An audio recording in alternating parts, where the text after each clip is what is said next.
कहानी ईमानदारी का असली नाम। एक छोटे से गांव में कबीर नाम का एक लड़का रहता था। उसके पिता किसान थे और माँ घर का काम संभालती थी। परिवार अमीर नहीं था लेकिन संस्कारों में बहुत धनी था। कबीर बचपन से ही मेहनती और सच्चा था। उसके पिता हमेशा कहते थे, बेटा, दुनिया में सब कुछ खो सकता है लेकिन ईमानदारी कभी मत खोना। कबीर इन बातों को दिल से सुनता था। संघर्ष भरा जीवन। गांव में इस बार बारिश बहुत कम हुई थी। खेतों में फसल ठीक से नहीं उगी। घर की आर्थिक हालत कमजोर हो गई। कबीर पढ़ाई में अच्छा था लेकिन किताबें खरीदना भी बहुत मुश्किल हो गया था। एक दिन स्कूल जाते समय उसे रास्ते में एक चमड़े का बटुआ मिला। उसने इधर उधर देखा तो वहां कोई भी नहीं था।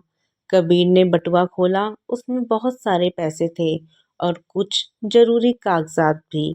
उसके मन में विचार आया, अगर ये पैसे मैं रख लूं तो घर की हालत सुधर सकती है, नई किताबें भी आ जाएंगी।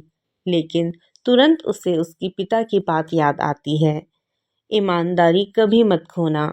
उसने फैसला किया कि वह बटुआ उसके असली मालिक को लौटाएगा।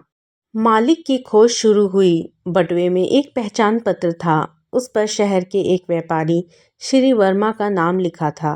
कबीर स्कूल के बाद सीधे शहर की ओर चल पड़ा। रास्ता बहुत लंबा था, धूप तेज थी, लेकिन उसका मन बहुत मजबूत था। काफी पूछताछ के बाद वह वर्मा जी की दुकान तक पहुंचा। वर्मा जी परेशान बैठे थे। वे बार बार कह रहे थे, मेरा बटुआ कहीं गिर गया, उसमें जरूरी कागज थे। कबीर ने आगे बढ़कर कहा, क्या यह आपका बटुआ है? वर्मा जी ने देखा और खुशी से चौंक गए और कहा, हाँ यही है बेटा, तुमने यह कहाँ से पाया? कबीर ने सारी बात सच सच बता दी। बड़ा इनाम। वर्मा जी बहुत खुश हुए। उन्होंने कहा, बेटा, तुमने मेरी बहुत बड़ी मदद की है, ये लो 5,000 रुपये इनाम में। कबीर के लिए 5,000 रुपये बहुत बड़ी रकम थी, लेकिन उसने विनम्रता से कहा, अंकल, मैंने तो सिर्फ अपना कर्तव्य निभाया है, मुझे इनाम नहीं चाहिए। वर्मा जी उसकी बात सुनकर और भी प्रभावित हुए। उन्होंने कहा, अगर तुम पैसे नहीं लेना चाहते तो मैं तुम्हारी पढ़ाई की जिम्मेदारी लेता हूँ। कबीर की आंखों में आंसू आ गए।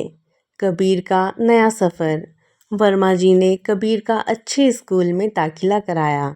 उसकी किताबें, फीस और बाकी खर्च भी खुद ही उठाया। कबीर ने भी खूब मेहनत की और पढ़ लिख कर बड़ा अधिकारी बना। सालों बाद जब वह सफल हुआ तो उसने अपने गांव में एक स्कूल खुलवाया ताकि कोई भी बच्चा पैसों की कमी से पढ़ाई से वंचित ना रहे। लोग उसे सम्मान से देखते थे। एक दिन उसने अपने पिता से कहा, आप सही कहते थे, ईमानदारी का इनाम देर से मिलता है लेकिन बहुत बड़ा मिलता है। पिता मुस्कुराए और बोले, बेटा, सच्चाई का रास्ता कठिन ज़रूर होता है लेकिन मंजिल हमेशा उजली होती है। कहानी से सीख, ईमानदारी और सच्चाई का फल देर से सही लेकिन मीठा और अस्थाई होता है। दोस्तों, अगर आपको ये छोटी सी कहानी अच्छी लगी हो तो प्लीज़ मेरे चैनल को सब्सक्राइब करें। धन्यवाद।